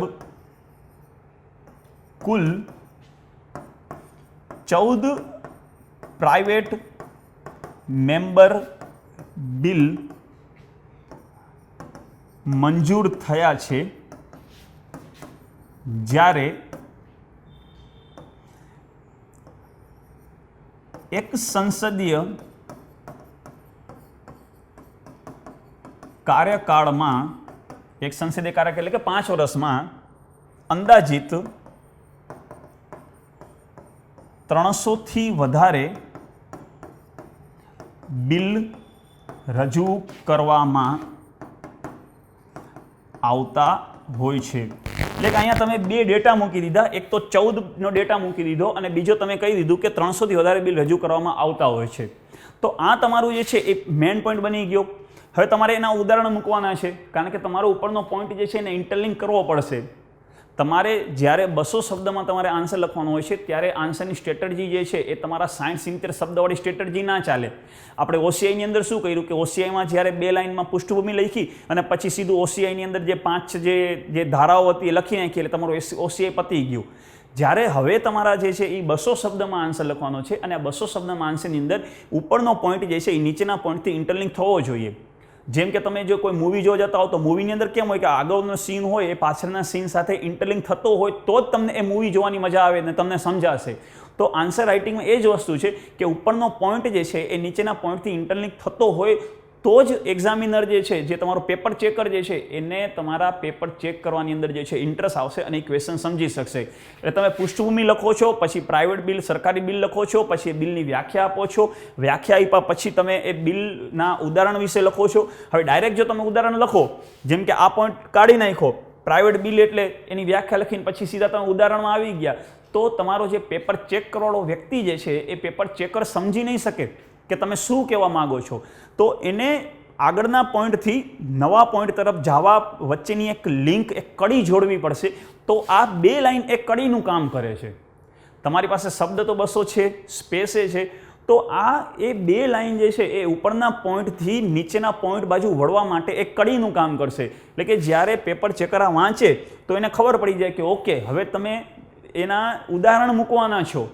એટલે ડાયરેક્ટ ઉદાહરણ મૂકી દે તો એને સમજાય નહીં કે આ ઉદાહરણ ક્યાંથી આવ્યા, અને એની પાસે એવો ટાઈમ ના હોય કે ફરીથી ક્વેશ્ચન વાંચે અને ઉદાહરણ જોવે, તો પછી ફટફટ 3 માર્ક મૂકીને જવા દેશે. પણ અહીંયા તમારે એને ઇન્ટરલિંક કરવો પડશે કે આ રીતે તમે એને નવા પોઈન્ટમાં ડાયવર્ટ કરો છો. હવે તમે એને ડાયવર્ટ કરી દીધો, તમે લખી દીધું કે અત્યાર સુધી કુલ 14 બિલ જે છે એ મંજૂર થયા છે. અહીંયા તમે વધારાની ઇન્ફોર્મેશન મૂકી. જ્યારે આ તમે મૂક્યું હોય તો મૂકી શકો, ના મૂકો તો પણ ચાલે. જેમ કે આ તમને ખબર હોય, કન્ટેન્ટ હોય તો તમે મૂકી શકો, કન્ટેન્ટ ના હોય તો આ ના મૂકો, તમે આટલું મૂકો તો ચાલે કે અત્યાર સુધી બંધારણ મુજબ કુલ 14 પ્રાઇવેટ બિલ જે છે એ મંજૂર થયા છે, જે નીચે મુજબ છે. અહીંયા તમે લખો કે જે નીચે મુજબ છે, એનો મતલબ કે હવે એની નીચે તમે જે છે એ ઉદાહરણ આપ્યા હશે. તમે મારો કહેવાનો મતલબ સમજો છો? હું શું કહું છું કે પોઈન્ટ ઇન્ટરલિંક કરવો છે, અને આ એક લાઈન જે છે એ ઇન્ટરલિંક કરવા માટે જ મૂકી. હવે ઉદાહરણમાં આવીએ તો ઉદાહરણમાં તમારી સામે 14 બિલ છે. તો સ્વાભાવિક વાત છે કે 14 બિલ તો તમને ના જ ખબર હોય. એક્ઝામની અંદર તમારી પાસે એટલો ટાઈમે નથી, એટલો સ્પેસે નથી કે તમે 14 બિલ મૂકો. તો શું કરવાનું? તો અહીંયા તમારે 3 થી 4 એક્ઝામ્પલ મૂકવાના છે. અહીંયા તમારે 3 થી 4 એક્ઝામ્પલ મૂકવાના છે. આ રીતે 1, 2, 3 અને 4. તો આ રીતે તમે તમારો પોઈન્ટ ઇન્ટરલિંક કરી અને તમે 3 કે 4 એક્ઝામ્પલ મૂકી દો. 3 કે 4 એક્ઝામ્પલમાં જે તમને યાદ આવતું હોય, જેમ કે હિન્દુ મેરેજ એક્ટ 1956ની અંદર હતો, એ પણ પ્રાઇવેટ મેમ્બર બિલ હતો. પછી મેમ્બર ઓફ પાર્લામેન્ટના સેલેરી અને એલાઉન્સીસને લગતો જે બિલ આવ્યો હતો, એ પણ તમારો જે છે પ્રાઇવેટ મેમ્બર બિલ હતો. પછી ક્રિમિનલ પ્રોસિજર કોડની અંદર સંશોધન કરવા માટે જે બિલ આવ્યો હતો, એ પણ પ્રાઇવેટ મેમ્બર બિલ હતો. તો આવી રીતે ટોટલ તમારા 14 બિલ છે, જેમાંથી જે તમને યાદ આવે, જો 3 યાદ આવે છે 3, 2 યાદ આવે છે તો 2. કેમ કે અહીંયા તમને એવું નથી કીધું કે કેટલા જણાવવાના છે. અહીંયા ખાલી એટલું જ કહી દીધું છે કે સંસદમાં પસાર કરવાના આવા ખરડા વિશે જણાવો, તમને જેટલા યાદ આવતા હોય. પણ 14 તમારે નથી લખવાના, એક લિમિટમાં રાખજો. 5 કે 6 તમે લખી શકો. હવે તમે અહીંયા એના એક્ઝામ્પલ જે મૂકી દો 3 કે 4, એ એક્ઝામ્પલ મૂકી દીધા એટલે તમારો જે પ્રાઇવેટ બિલના જે ઉદાહરણવાળો પોઈન્ટ પતી ગયો. એટલે કે અંદાજિત તમારું એવું કહી શકાય કે આટલી ડિટેલ લખવા જશો તો તમારો એક પેજ જે છે એ આખો કમ્પ્લીટ થઈ જશે. જે પેજની અંદર તમે લગભગ 90 થી 100 શબ્દ લખી દીધા હશે. હવે તમે સેકન્ડ પેજ ઉપર આવ્યા અને સેકન્ડ પેજ ઉપર આપણા ક્વેશ્ચનનો છેલ્લો પોઈન્ટ લેવાનો છે કે લોકશાહીમાં તેની અગત્યતા જણાવો. એટલે કે હવે લોકશાહીના સંદર્ભમાં એનું શું મહત્વ છે એના વિશે ચર્ચા કરવાની છે તમારા સેકન્ડ પેજની અંદર. તો લોકશાહી માટે પ્રાઇવેટ મેમ્બર બિલ શું કામને મહત્વના હોય? તો સૌથી પહેલો પોઈન્ટ એમાં પણ આ રીતે જ આવશે. જો પેલા આ વસ્તુ જે છે એ થોડુંક હું અહીંયા જવા દઉં છું, એટલે કે આપણે નવો પોઈન્ટ જે છે એ તમારો અહીંયા હું તમને સમજાવી શકું. તો હવે આપણે જોઈએ તમારો છેલ્લો પોઈન્ટ. તો એમાં તમારે હેડિંગ આપવાનું થશે આ રીતે કે લોકશાહીમાં તેનું મહત્વ. એટલે કે ઉદાહરણ આપ્યા પછી જ્યારે તમારો પેપર ચેકર વાંચશે તો એને આ હેડિંગ વચાવવું જોઈએ કે હવેનો પોઈન્ટ જે છે એ લોકશાહીમાં તેનું મહત્વ આવે છે. એટલે કે તમે એ રીતે ના લખી શકો કે ડાયરેક્ટ તમે મહત્વના પોઈન્ટ લખી દીધા, તમે બુલેટ પોઈન્ટ બનાવી નાખ્યા પણ ઉપર હેડિંગ ના આપ્યું. તમારે ઉપર હેડિંગ આપવું પડશે. એટલે કે ટોટલ તમારા કેટલા હેડિંગ થાય છે? તો સૌથી પહેલાં તમે બિલનો પ્રકારનું હેડિંગ બનાવ્યું, પછી એની વ્યાખ્યા કરી દીધી. વ્યાખ્યાની અંદર કોઈ હેડિંગ બનાવવાનો મતલબ નથી. પછી તમે ઉદાહરણ, તો ઉદાહરણ માટે તમે આ હેડિંગ બનાવી દીધું. તો જ્યારે એ ઉદાહરણ હશે ત્યારે ખબર પડશે. હવે એના પછી એને છેલ્લા ભાગમાં આવવું છે તો તમારે ફરીથી હેડિંગ બનાવવું પડશે. તો આ રીતે તમારા ક્વેશ્ચનમાં જેટલા ભાગ પડે છે એટલા હેડિંગ તમારે બનાવવા પડશે કે જ્યારે તમારું પેપર ચેક કરો હેડિંગ વાંચે ત્યારે હેડિંગ વાંચીને જ ખબર પડી જાય કે હવે પોઈન્ટ કયો આવશે. એને એમ ના ખબર પડી જોઈએ કે હવે શું આવ્યું ને આ ક્યાંથી આવ્યું. એટલે તમે હેડિંગ બનાવ્યું કે લોકશાહીમાં તેનું મહત્વ. પછી તમારે ફરીથી આમ 1, 2, 3, 4, 5 આ રીતે તમારા પોઈન્ટ જે છે એ લખવાના છે. જેમ કે લોકશાહીમાં શું મહત્વ છે પ્રાઇવેટ મેમ્બર બિલનું? તો લોકશાહીનું મૂલ્ય જે છે લોકશાહીના મહત્વમાં વધારો કરે છે. સરકારનું ધ્યાન જે છે એ મહત્વના મુદ્દા ઉપર દોરે છે. કેમ કે ઘણી વખત સરકાર જે છે એ મહત્વના મુદ્દાને ઇગ્નોર કરતી હોય તો આ સમયે પ્રાઇવેટ મેમ્બર બિલ, તો પહેલાં તો પ્રાઇવેટ મેમ્બર બિલ જે છે એ સામાન્ય રીતે જે છે એ અપક્ષ અથવા વિરોધ પક્ષ જ લઈને આવતું હોય. સત્તાધારી પક્ષના સંસદ સામાન્ય રીતે કોઈ પ્રાઇવેટ બિલ લઈને ના આવે, જે વિરોધ પક્ષ જ લઈને આવે. તો વિરોધ પક્ષને એવું લાગે છે કે સરકાર મહત્વના મુદ્દા ઉપર ચર્ચા નથી કરતી તો એ પ્રાઇવેટ મેમ્બર બિલ લઈને આવશે. એટલે અહીંયા પોઈન્ટ શું બને કે સરકારનું મહત્વના મુદ્દા ઉપર ધ્યાન દોરવા માટે પ્રાઇવેટ બિલ મહત્વનું ગણાય. ત્રીજું કે વિપક્ષ અથવા મંત્રી સિવાયના અન્ય સદસ્યો પણ લોકોનું જ પ્રતિનિધિત્વ કરે છે, માટે લોકતંત્રની ભાવના જે છે એ વધારે મજબૂત બનશે. ચૂંટાયેલી સરકારની જવાબદારીમાં વધારો થાય છે. તો આ રીતે તમારા 4 કે 5 પોઈન્ટ જે છે એ અંદાજિત તમે એના મહત્વના સંદર્ભમાં તમે લખશો તો તમારો અહીંયા સેકન્ડ પેજમાં અડધું પેજ જે છે એ તમારું કમ્પ્લીટ થઈ જશે. હવે તમારી પાસે અડધું પેજ પાછળનું બચ્યું છે, તો અડધા પેજની અંદર જે છે એ તમે બીજી કોઈ પણ ડિટેલ એક્સ્ટ્રા ચર્ચા કરી શકો અથવા તમારો આન્સર જે છે એ પૂરો કરી શકો. ઓફિશિયલી તમારો આન્સર તો અહીંયા પૂરો થઈ જ ગયો છે, પણ એ હજી આન્સર અધૂરો લાગે એટલે કે તમારે એન્ડિંગ જે છે એ પણ લખવું જરૂરી છે. અને એન્ડિંગ તમારો 3 થી 4 લાઇનની અંદર તમારું એન્ડિંગ હોવું જોઈએ. કે દર વર્ષે જેમ કે આ પોઈન્ટ અહીંયા જે 300 350 બિલ થાય છે એ પોઈન્ટ જો અહીંયા ના લખ્યો હોય તો એને છેલ્લે લઈ જાઓ. કે એક સંસદીય કાર્યકાળમાં એટલે કે 5 વર્ષમાં અંદાજિત 300 થી 350 પ્રાઇવેટ મેમ્બર બિલ સરકાર સંસદની અંદર રજૂ થતા હોય છે, પણ સામાન્ય રીતે એમાંથી 10 અથવા 11 બિલ જ એવા હોય છે કે જેમાં સરકાર જે બિલ ઉપર ચર્ચા કરે છે બાકીના બિલ ઉપર ચર્ચા થતી નથી. તો આ રીતે હાલમાં સંસદની અંદર પ્રાઇવેટ મેમ્બર બિલનું મહત્ત્વ લોકશાહી મુજબ જોવા મળતું નથી, માટે સરકારે જેમ બને એમ વધુમાં વધુ પ્રાઇવેટ બિલ ઉપર ચર્ચા કરવી જરૂરી છે અને જે યોગ્ય બિલ હોય તેને મંજૂરી આપવી જરૂરી છે. તો આવું તમે હેડિંગમાં 3-4 લાઇનમાં જો તમે લખો તો તમારો આન્સર જે છે એ આખો પ્રોપર થઈ જાય. તમારો આન્સર આખો પ્રોપર થઈ જાય તો આ તમારો એક જ ક્વેશ્ચન જે છે એને આપણે ટોટલ 4 ભાગમાં અહીંયા વિભાજિત કરી દીધો. કઈ રીતે 4 ભાગમાં વિભાજિત કર્યો તો એ 4 ભાગ અહીં તમારે આપી દીધા છે. તમારું અહીંયા હેડિંગ બનતું જશે. પહેલાં તમે એક લાઇનમાં પ્રસ્તાવના લખો, પછી તમારું જે છે એ બિલના પ્રકારોનું હેડિંગ બનશે જેની અંદર તમે બિલના પ્રકાર લખશો, એની વ્યાખ્યા કરશો. પછી તમે પ્રાઇવેટ મેમ્બર બિલના જે છે એ ઉદાહરણ લખશો. ઉદાહરણોની અંદર જે પણ પ્રાઇવેટ બિલ અત્યાર સુધી આવ્યા છે એમાંથી 4 કે 5 પ્રાઇવેટ બિલ જે તમને યાદ હોય, જો સાલ શીખે યાદ હોય તો તમે સાલ પણ લખો, અને જો સાલ યાદ નથી આવતી તો જે તમારી પાસે બિલના જે છે એની અંદર તમે સીધા 1, 2, 3, 4, 5 આ રીતે કઈ પોઈન્ટ લખો. પછી કે લોકશાહીમાં તેનું મહત્વ, તો લોકશાહીમાં તેનું મહત્વ લઈ અને મહત્વના સંદર્ભમાં તમારા 5 કે 6 પોઈન્ટ લખો, એટલે તમારો આખો આન્સર જે છે એ તમારો અહીંયા ફ્રેમ થઈ જાય. અને આ આન્સર આ રીતે ફ્રેમ કરવાનો હતો. જો એક વસ્તુ મિત્રો યાદ રાખજો કે જીપીએસસીએ કોઈ ઓફિશિયલી ફોર્મેટ જાહેર નથી કરી, એટલે આપણે એમ ના કહી શકાય કે આ ઓફિશિયલી ફોર્મેટ છે તમારે આમ જ લખવાનું છે. આ એવી એક ફોર્મેટની ચર્ચા કરું છું કે સામાન્ય રીતે આ ફોર્મેટમાં માર્ક સ્ટુડન્ટ્સને આવતા હોય છે. તમે યુપીએસસી અથવા જીપીએસસી 1-2ના પેપર બી જ્યારે એનાલિસિસ કરશો ત્યારે તમે જોશો કે આ રીતે ફોર્મેટ હોય છે. મેન હેડિંગ હોય છે ને પછી એની અંદર પેટા પોઈન્ટ હોય છે. સામાન્ય રીતે જીએસના પેપરમાં ક્યારે એસે ટાઈપના લખાય કે તમે ઉપરથી શરૂઆત કરી નીચે સુધી એસે આખો ચાલ્યો જ ગયો, ના તમે બુલેટ પોઈન્ટ બનાવ્યા, ના અંડરલાઇન કરી. આમાં તમે અંડરલાઇન કરી શકો, જ્યાં જ્યાં તમને મહત્વનું લાગે છે એની નીચે અંડરલાઇન કરો. પણ યાદ રાખજો કે અંડરલાઇન જે છે જે તમે જે પેનથી લખો છો એ જ પેનથી તમારે અંડરલાઇન કરવાની છે. ઓલું નહીં કે બ્લુ પેનથી લખ્યું ને રેડથી અંડરલાઇન કર્યું ને ગ્રીનથી અંડરલાઇન કર્યું ને બ્લેકથી અંડરલાઇન કર્યું. બ્લુ પેનથી લખો છો તો બ્લુથી જ અંડરલાઇન કરો, બ્લેકથી લખો છો તો બ્લેકથી, કેમ કે બ્લુ અને બ્લેક બે ઓપ્શન તમારી પાસે રહેતા હશે. તો જે પેનથી લખો છો એ જ પેનથી અંડરલાઇન કરો. બીજી કોઈ પેન જે છે એનો ઉપયોગ તમારે કરવાનો નથી. સિમ્પલ એક જ પેનથી તમારે લખવાનું છે. તો અહીંયા તમે અંડરલાઇન એ રીતે કરી શકો છો. તો સામાન્ય તમે જોશો તો મેં પહેલાં કીધું કે આ કોઈ ઓફિશિયલી ફોર્મેટ નથી, આ એવી ફોર્મેટ છે કે જેમાં તમને માર્ક્સ મળે છે, અને આ ફોર્મેટને ફોલો કરતા સ્ટુડન્ટ જે છે એ પાસે થયેલા છે અને એ લોકોએ માર્ક્સ મેળવેલા છે. પણ ફોર્મેટ સમજ્યા પછી તમારે એને પ્રેક્ટિસમાં ઇમ્પ્લિમેન્ટ કરવું પડશે. બાકી ખાલી કન્ટેન્ટના બેઝ ઉપર જે છે એ મેન્સ એક્ઝામ ક્લિયર ના કરી શકાય. એના સ્ટ્રેટર્જીના બેઝ ઉપર જવું પડશે, એક સ્કિલ ડેવલપ કરવી પડશે. અને સ્કિલનો મિત્રો સામાન્ય નિયમ છે કે સ્કિલ ત્યારે જ ડેવલપ થાય જ્યારે તમે એને પ્રેક્ટિસ કરો. તો પ્રેક્ટિસ જે છે એ તમારે કરવી જરૂરી છે. હજી એક તમારો ક્વેશ્ચન 10 માર્કવાળો લઈ લઈએ એટલે તમારી થોડીક વધારે અન્ડરસ્ટેન્ડિંગ ક્લિયર થાય મેન્સ એક્ઝામના સંદર્ભમાં. બંધારણના 73મા અને 74મા સુધારાઓ એમના મુખ્ય હેતુઓ સાર્થક કરવામાં કેટલા અંશે સફળ થયા છે તેનું વિવેચનાત્મક મૂલ્યાંકન કરો. હવે તમારા પીવીસીએસની અંદર જે છે એ તમારા GS2નો આ 13મો ક્વેશ્ચન હતો. આપણે આ ક્વેશ્ચન જે છે એ તમારા પ્રીવિયસ યર્સના સંદર્ભમાં લીધો છે. કેટલા માર્ક્સમાં હતો? તો આ તમારો 10 માર્કમાં છે, એટલે કે હાલની અંદર જે આપણા 10 માર્કના ક્વેશ્ચન છે એ જ પેટર્ન છે. અહીંયા 130ની જગ્યાએ આપણે અહીંયા આ 200 શબ્દના સંદર્ભમાં લઈએ કે જો આ જ ક્વેશ્ચન ફરીથી પૂછાણો 200 શબ્દની અંદર, તો તમે આ ક્વેશ્ચનને ફોર્મેટ કઈ રીતે કરશો.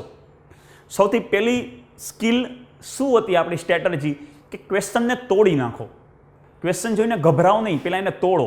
હવે આને શું તોડવાનો છે કે બંધારણમાં 73 ને 74માં સુધારો, તો પહેલાં અહીંયા તમારે બંધારણનો 73 અને 74માં સુધારો જણાવવાનો છે. સેકન્ડ પોઈન્ટ છે એના મુખ્ય હેતુઓ, એટલે કે 73 74માં સુધારો શું કામને આવ્યો એ જોવાનું છે. તે કેટલા અંશે સફળ થયા છે એ જોવાનું છે. વિવેચનાત્મક મૂલ્યાંકન કરવાનું છે. વિવેચનાત્મક એટલે મૂલ્યાંકન એટલે શું થાય તો ક્રિટિકલ એનાલિસિસ કરવાનું છે. અને મિત્રો યાદ રાખજો કે ક્રિટિકલ એનાલિસિસ અથવા આ પ્રકારનો શબ્દ આવે છે કે વિવેચનાત્મક મૂલ્યાંકન, જેમાં તમારે પોઝિટિવ અને નેગેટિવ બંને સાઈડ મૂકવી પડે. જ્યારે તમે ક્રિટિસાઇઝ કરો છો, એનો ક્રિટિસાઇઝનો મતલબ શું થાય છે કે ક્રિટિસાઇઝનો મતલબ એ છે કે તમારે નકારાત્મક પક્ષે લખવા તો પડે જ, ખાલી સકારાત્મક પક્ષના સંદર્ભમાં ના ચાલે. એટલે આ ક્વેશ્ચન તમારા ફોર્મેટમાં ફરીથી ક્વેશ્ચનને આપણે ઇવેલ્યુએટ કરી દીધો અને ક્વેશ્ચનને બ્રેક કરી અને ટોટલ ક્વેશ્ચનને 4 ભાગમાં ડિવાઈડ કરી દીધો છે. ને આ જ પોલિસી તમારે મેન્સમાં અપનાવવાની છે કે ક્વેશ્ચન આવેલે સીધો ચાલુ નથી જવાનો, એને પહેલાં 4 ભાગમાં વિભાજિત કરવાનો છે અને પછી એને પેટર્ન મુજબ લખવાનો છે. પહેલાં આ પોઈન્ટ લખો, પછી આનો આન્સર લખો, આનો આન્સર, એટલે ઓટોમેટિકલી એ ફોર્મેટ બની જ જાય અને ઓટોમેટિકલી તમારો આન્સર પરફેક્ટ થઈ જાય, કોઈ મિસ ના થાય. બાકી ડાયરેક્ટ તમે લખવા જાઓ તો ડાયરેક્ટ લખવામાં એવું થશે કે તમારો પેજ પતી ગયા અને જે મેઇન પોઈન્ટ જે છે એ રહી જશે. જેમ કે 73 74 સંવિધાન સંશોધન લખી દીધું, હેતુ લખ્યા અને પછી તમે ક્રિટિકલ એનાલિસિસ કરવા ગયા તો સકારાત્મક પક્ષ ભૂલાઈ ગયા કે નકારાત્મક પક્ષ ભૂલી જશો, તો એ તમારો આન્સર અધૂરો થશે. એના કરતાં જેવો આન્સર આવે છે એને પહેલાં 4 ભાગમાં વિભાજિત કરી નાખો, 3 ભાગમાં વિભાજિત કરો. એ તમારે સ્કિલ ડેવલપ જ કરવાની છે અને એ ડેવલપ આપણે કરશું. કઈ રીતે? તો આ જ રીતે. તો આ ક્વેશ્ચન જે છે એ તમારે કેટલા ભાગમાં આવ્યો તો જો, સૌથી પહેલું તમારે સંવિધાન સંશોધન 73 અને 74 લખવાનું છે. કેમ કે એ લોકોએ તમને 73 74 પૂછ્યું છે પણ શું છે એ તમને નથી કીધું. એટલે પહેલાં આના વિશે માહિતી આપશું, પછી આપણી બંધારણીય જોગવાઈ વિશે ચર્ચા કરશું કે 73 74માં બંધારણીય જોગવાઈ શું હતી. પછી તેના હેતુઓ લખવાના છે, કેમ કે એ લોકોએ કીધા છે ને કે તેના મુખ્ય હેતુઓ, તો પહેલાં મુખ્ય હેતુ લખવા પડશે. પછી એ મુખ્ય હેતુના સકારાત્મક અને નકારાત્મક પરિણામો, કેમ કે હેતુઓ લખ્યા પછી એના સમાજ ઉપર અથવા આ 73 74માં સંવિધાન સંશોધનનો દેશ ઉપર શું સકારાત્મક પરિણામ અને શું નકારાત્મક હોઈ શકે છે. તો અહીંયા તમારે આ ક્વેશ્ચન જે છે એ તમારો આ 5 ફોર્મેટમાં જે છે એ વિભાજિત કરી દીધો છે. હવે જો તમને આ વસ્તુ એક સ્ટ્રેટેજી ડેવલપ કરી લેશો તો તમે કોઈ પણ સબ્જેક્ટનો આન્સર જે છે ઇઝીલી લખી શકો છો, પણ તમારે અણધર સીધો આન્સર નથી લખવાનો. હવે આને કેમ લખશું એ શરૂઆત કરીએ. તો બંધારણમાં 73 74માં સુધારો, તો પહેલાં 73 74નો સુધારો શું છે? તો તમારે શરૂઆત શું થશે કે બંધારણમાં વર્ષ 1992માં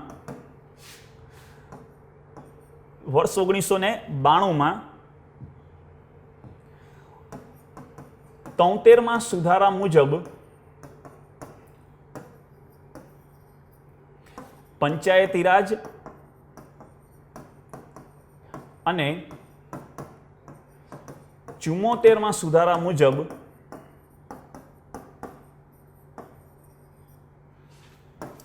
નગરપાલિકાને બંધારણીય સંસ્થા તરીકે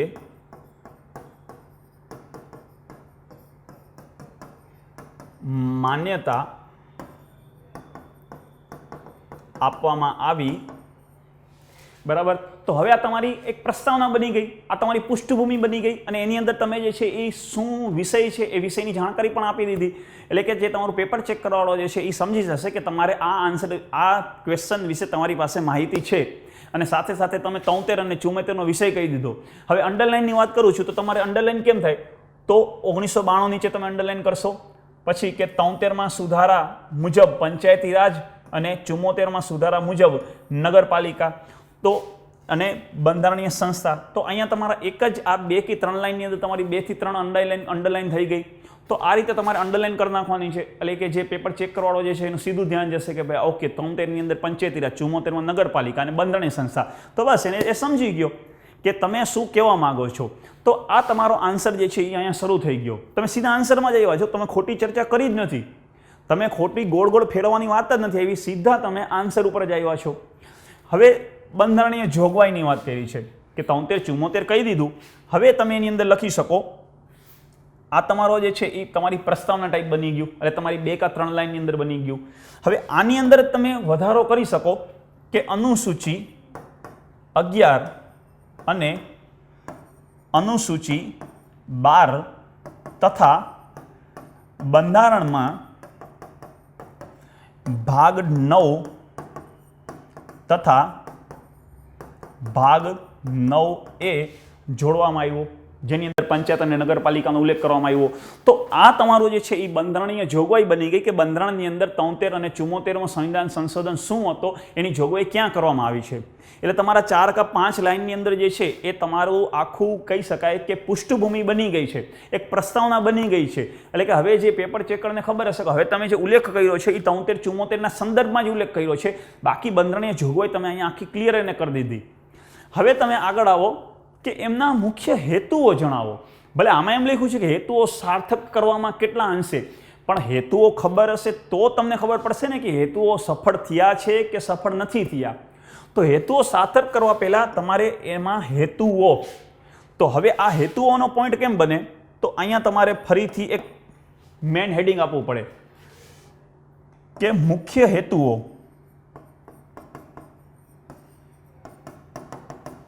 એટલે કે તમે અહીંયા આખું બંધારણીય જોગવાઈ અને 73 74નો વિષય કહી દીધો, પછી હવે અહીંયા તમે આવ્યા મુખ્ય હેતુઓ. એટલે કે એ જે પેપર ચેકર છે એને ખબર પડી કે હવે તમે ક્વેશ્ચન જે છે એમાં આગળ વધ્યા છો અને હેતુ વિશે ચર્ચા કરો છો. બાકી જો તમે આ ટાઇટલ આપો જ નહીં અને સીધા મુખ્ય હેતુ પર આવી જાઓ તો પેપર ચેક કરવાવાળા પાસે એટલો ટાઈમ નથી અને એટલું વિચારી પણ ના શકે કે તમે શું કહેવા માંગો છો. એ તો ફટફટ વાંચી લેશે ને કદાચ સેકન્ડ ટાઈમ વાંચવા પણ નહીં જાય કે તમારો કહેવાનો ભાવાર્થ શું છે. એટલે અહીંયા તમારે હેડિંગ આપવું પડે, મોટા અક્ષરમાં હેડિંગ આપી દો. આ રીતે એનો બુલેટ પોઈન્ટ બનાવી નાખો. હેડિંગને બોક્સ બનાવો તો ચાલે, અંડરલાઇન કરો તો પણ ચાલે, પણ એવી કોઈ ડિઝાઇન ના કરતા કે સાવ વિચિત્ર ડિઝાઇન થઈ જાય. તો આ રીતે તમે એને હેડિંગ લઈ લેવાનો, હેડિંગમાં બોક્સ બનાવી નાખો અથવા અંડરલાઇન કરી નાખો કે મુખ્ય હેતુઓ. એટલે હવે મુખ્ય હેતુની વાત આવી, એટલે કે તમે ક્વેશ્ચન જે છે એ ક્વેશ્ચનની ડિમાન્ડ મુજબ આગળ વધો છો. તમે ક્વેશ્ચનથી જે છે એ ભટકી નથી ગયા, તમે ક્વેશ્ચનમાં જ આગળ જાઓ છો. તો હવે 73મું ને 74મું સુધારો હતો જે પંચાયતી રાજ નગરપાલિકા, એનો મુખ્ય હેતુ શું હતો, તો સામાન્ય રીતે આપણે મુખ્ય હેતુ ખ્યાલ જ હોય કે લોકશાહીને સૌથી નીચેના લેવલ સુધી પહોંચાડવી, સત્તાનું વિકેન્દ્રીકરણ કરવાની વાત આવી ગઈ કે સત્તા જે છે એનું વિકેન્દ્રીકરણ કરવું છે. પંચાયતી રાજ અને નગરપાલિકામાં ખ્યાલ હશે કે સ્ત્રીઓ જે છે એનું પણ 33% અનામત આપવામાં આવી છે. એટલે અહીંયા પોઈન્ટે લખી શકાય કે 33% અનામત આપવાની સાથે જ સ્ત્રીઓને પણ લોકશાહીમાં જોડવા માટેના પગલાં લેવામાં આવ્યા છે. તો એના મુખ્ય હેતુઓ સંદર્ભિત આ બધા પોઈન્ટ ગણી શકાય કે ગ્રામીણ વિસ્તારની અંદર નગરપાલિકાની અંદર બેઝિક સગવડો અર્થાત માળખાગત સુવિધાઓ પૂરી પાડવામાં આવશે, જેના કારણે ત્યાંથી શિક્ષણ અને વ્યવસાય માટે જે પ્રવાસન થતું હતું એ પ્રવાસનમાં મહદઅંશે ઘટાડો થશે. તો હેતુના સંદર્ભમાં તમારી પાસે 5 કે 6 હેતુઓ તો હોય જ કે ગામના લોકો દ્વારા જ પોતાના પ્રતિનિધિ ચૂંટવામાં આવશે, જેથી બોટમ ટુ ટોપ અપ્રોચ અપનાવવામાં આવ્યો છે કે સ્થાનિક સમસ્યાનું સમાધાન સ્થાનિક લોકો દ્વારા જ કરવું છે. તો આ રીતે તમે જુઓ છો તો પંચાયતી રાજના સંદર્ભમાં તમને હેતુઓ ખ્યાલ જ હોય, કેમ કે તમે પીટી પાસ કરીને ગયા છો તો એવું નથી કે તમે ટોટલ બ્લેન્ક જ છો. તમે પ્રિલિમ એક્ઝામ ક્લિયર કરી છે તો આજે આટલા સ્ટુડન્ટમાંથી તમે પ્રિલિમ પાસ કરો છો એનો મતલબ કે તમને નોલેજ તો છે જ, કન્ટેન્ટ તો છે, એ કન્ટેન્ટને ખાલી એક ફ્રેમ આપવાનો છે અને શેપ આપવાનો છે. તો અમારું કામ જે છે એ તમારે શેપ જ આપવાનો છે કે સ્ટ્રેટેજી શું હોવી જોઈએ. જેમ હું અત્યારે જે વસ્તુ બોલું છું આ બધી વસ્તુ તમને ખબર જ છે, કન્ટેન્ટ તો તમારી પાસે છે જ કે 72 શું, 73 શું, 74 શું, અનુસૂચિ 10 શું, 11 શું ને 12 શું, આ બધી વસ્તુ તો તમારા સામે છે જ. હવે આને ખાલી એક શેપિંગ લેવાનું છે. તો હેતુઓ તમને ખબર હોય તો મુખ્ય હેતુઓ 1 2 3 4 5 અને 6, 5 થી 6 તમે મુખ્ય હેતુ લખો. એટલે કે તમારો આ આટલો ભાગ જો તમે જોવા જશો તો આટલું લખતા તમારો કદાચ એકાદું પેજ જે છે એ તમારું પતી જશે. કેમ કે શરૂઆતના 5-6 લાઈન જે છે એ 5-6 લાઈન તમે પૃષ્ઠભૂમિમાં બાંધી દીધી, પછી એના સેકન્ડ પાર્ટ ઉપર આવ્યા જેમાં તમે હેતુઓ લખી દીધા. હેતુમાં તમે 6 કે 7 હેતુ, એ 6-7 હેતુ તો તમારે લખવા જ પડે. તો આ 6-7 હેતુ લખ્યા. હવે એ લખ્યા પછી ક્વેશ્ચન આગળ શું કહે છે કે કેટલા અંશે સફળ છે. હવે સામાન્ય વાત છે કે સરકારે કરેલા કાર્ય 100% તો સફળ ના જ હોય. તો હવે કેટલા અંશે સફળ છે એનો મતલબ કે અમુક જગ્યાએ આ નિષ્ફળ પણ ગયા છે. કેટલા અંશે સફળ જેનો મતલબ શું થાય કે નિષ્ફળ ગયા છે, અને સાથે સાથે ક્રિટિકલ એનાલિસિસ પણ તમને કીધું છે. તો હવે તમારે શું લખવાનું છે કે સરકાર દ્વારા 1992માં કરેલ 73 અને 74 સંવિધાન સંશોધનના સકારાત્મક અને નકારાત્મક પક્ષો અથવા સકારાત્મક પક્ષો અને સમસ્યાઓ, નકારાત્મક શબ્દ ના વાપરો તો અહીંયા કદાચ સમસ્યા વાપરી શકાય, કારણ કે નકારાત્મક પક્ષ જે છે એ વધારે નેગેટિવ શબ્દો વપરાય છે, અથવા કહી શકો કે સમસ્યાઓ. તો ફરીથી તમારું જે છે એ હેડિંગ આપવાનું છે કે આ ઉદ્દેશ્યના પરિણામો. કેમ કે તમને એ લોકોએ શું પૂછ્યું છે કે આ ઉદ્દેશ્ય જે હતો 73મો અને 74મો એ કેટલા હશે સફળ થયો છે, તો ક્રિટિકલ એક્ઝામાઇન કરવાનું છે, ક્રિટિકલ એનાલિસિસ કરવાનું છે. તો આ રીતે પણ હેડિંગ તમે લઈ શકો કે આ ઉદ્દેશ્યના પરિણામો. અને હંમેશા યાદ રાખજો કે જ્યારે તમારે સકારાત્મક નકારાત્મક પક્ષ લખવો છે તો જો તમે બને તો એને આપણે આ રીતે લખી શકાય કે અહીંયા તમે લખો કે સફળ અને સમસ્યાઓ. તો આ બંને જે તમારે જે છે એ સામસામે લખી દેવા પડે કે તમે અહીંયા જે છે એ સફળ, તો કેટલા અંશે સફળ રહ્યા છે એ કહી શકો કે જેના કારણે ગ્રામીણ અર્થવ્યવસ્થા જે છે એનો વિકાસ થયો છે, ગામડામાં માળખાગત સુવિધાઓનો વિકાસ થયો, ગામડાની અંદર શાળા, પીવાનું પાણી અને સ્વાસ્થ્ય સેવા જે છે એ બાબતમાં વિકાસ થયો, ગ્રામીણની અંદર જે છે એ લોકશાહીની ભાવના પ્રબળ બની છે, કારણ કે ગામના લોકો દ્વારા જે છે એ ચૂંટણીમાં ભાગ લેવામાં આવે છે, જેથી લોકતંત્ર જે છે એ વધારે મજબૂત બનતું ગયું છે. ગાંધીજીનું જે ગ્રામ સ્વરાજનું સપનું જે છે એ પણ પૂરું કરવામાં મદદ રહી છે. અબ્દુલ કલામ જે આપણા ભૂતપૂર્વ રાષ્ટ્રપતિ હતા એના દ્વારા જે પૂરાનો સિદ્ધાંત આપ્યો હતો કે provide urban facilities in rural area, તો પૂરાના સિદ્ધાંતોને સફળ કરવા માટે પણ આ સંવિધાન સંશોધન મહત્વનું ગણી શકાય છે. તો આ એના સફળતા બાબતે તમારે આપવાના છે. તો 5 કે 6 પોઈન્ટ તમે જે છે એ સફળતા સંદર્ભમાં લખો. અને અમુક સમસ્યાઓ પણ જોવા મળી છે, તો સમસ્યાના સંદર્ભમાં શું લખો છો કે ગ્રામીણ ક્ષેત્રમાં મહિલાઓની ભાગીદારી તો વધી, પણ ખરેખર મહિલા શાસક જે છે એની ભાગીદારીમાં ઘટાડો થયો છે, કારણ કે ચૂંટણીમાં મહિલા ચૂંટાય છે પણ આજે પણ શાસનની સાચી સત્તા જે છે એ મહિલાના પતિના હાથમાં હોય છે, એવા દૂષણો પણ જોવા મળ્યા છે. ગ્રામીણ ક્ષેત્રની અંદર જે છે એ ભ્રષ્ટાચારનું પ્રમાણ જે છે એ પણ વધારો થતું જોવા મળે છે. ગ્રામીણ ક્ષેત્રની અંદર ચૂંટણીઓ જે છે એમાં ચૂંટણીની અંદર જાતિવાદ અને જ્ઞાતિવાદના પરિબળો જોવા મળે છે. તો આ રીતે તમારા નકારાત્મક પક્ષે મૂકી શકાય અને સકારાત્મક પક્ષે મૂકી શકાય, અને નકારાત્મક સકારાત્મક પક્ષ જે છે એ આ ફોર્મેટમાં તમારે મૂકવા પડે. તો આ રીતે તમે અહીંયા 4 કે 5 સફળતા લખો અને 4 કે 5 નકારાત્મક પક્ષ લખો તો તમારું થઈ ગયું ક્રિટિકલ એક્ઝામાઇન. એટલે કે ગવર્મેન્ટની આ સ્કીમ ટોટલી સફળ છે એવું આપણે નથી કહેતા. હવે આટલું લખ્યા પછી તમે જોવા જશો ને તો તમારી પાસે આ પેજ જે છે એ પેજમાં એન્ડમાં આટલી જગ્યા તમારી બચે. એટલે કે અંદાજી તમે 5 કે 6 લાઈન તમે લખી શકો એટલી જગ્યા તમારી હોય, તો એ 5 કે 6 લાઈનમાં તમારો આન્સર જે છે એ પૂરો કરવો પડે. સામાન્ય રીતે તમે આન્સર જે છે એ આખો રેડી કરી નાખો, 73 લખ્યું, એના હેતુ લખ્યા અને એના સફળતા અને એની સમસ્યાઓ લખી નાખી. નિષ્ફળતા ના લખાય. અહીંયા સમસ્યાની જગ્યાએ જો તમે નિષ્ફળતા લખો તો એ બહુ નેગેટિવ શબ્દ થઈ જશે. એટલે કે એક્ઝામિનર એમ કહેશે કે ભાઈ તમે શું એમ માનો છો કે સરકાર નિષ્ફળ ગઈ છે? નિષ્ફળ નથી ગઈ, આ સમસ્યા છે, જે સમસ્યાનું સમાધાન પણ શક્ય છે. તો અહીંયા તમે જે છેલ્લે 4 કે 5 લાઈન જે છે એ 4 કે 5 લાઈનની અંદર જો સમસ્યાના સમાધાન લખવા જેટલો ટાઈમ હોય તો તમે 2-3 સમાધાન આપી શકો, અથવા સમાધાન લખવા જેટલો તમારી પાસે ટાઈમ નથી તો તમે આન્સર ફટાફટ પૂરો કરી શકો, કારણ કે તમારે સેકન્ડ આન્સર જે છે એ પણ તમારે લખવાનો છે ટાઈમ લિમિટમાં. તો છેલ્લે તમે એન્ડમાં લખતા એટલું લખી શકો કે આ રીતે સરકાર દ્વારા જે સંવિધાન સંશોધન કરવામાં આવેલા હતા એનો એ મહદ અંશે સફળ રહેલા છે, પણ અમુક સમસ્યાઓ જોવા મળી છે જે સમસ્યાનું તાત્કાલિક નિરાકરણ કરવું જરૂરી છે, અને એ સમસ્યાનું નિરાકરણ થતાં જ ગામ સ્વરાજની ભાવના જે છે એ વધારે પ્રબળ બની શકે છે. તો આ રીતે તમે 3 કે 4 લાઈન લખી અને તમારો આન્સર જે છે એ તમારો પૂરો કરી શકો છો. તો મેન્સ એક્ઝામ માટે તમારી આ 2 વસ્તુ ખ્યાલ હોવી જોઈએ. એક તો તમારે શું લખવું છે, કન્ટેન્ટ શું મૂકવો છે, અને બીજું કે એ ક્વેશ્ચનનું ફોર્મેટ શું બનશે.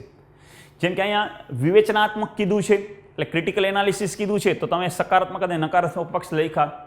પણ જો સરકારે કોઈ એવું સ્ટેટમેન્ટ જ મૂકી દીધું કે જ્યાં તમારે નકારાત્મક પક્ષ લખવાનો જ નથી આવતો, તો તમે અહીંયા નકારાત્મક પક્ષ લખો તો એ ક્વેશ્ચન જે છે એના માર્ક્સ તમારા પ્રોપર ના મળે.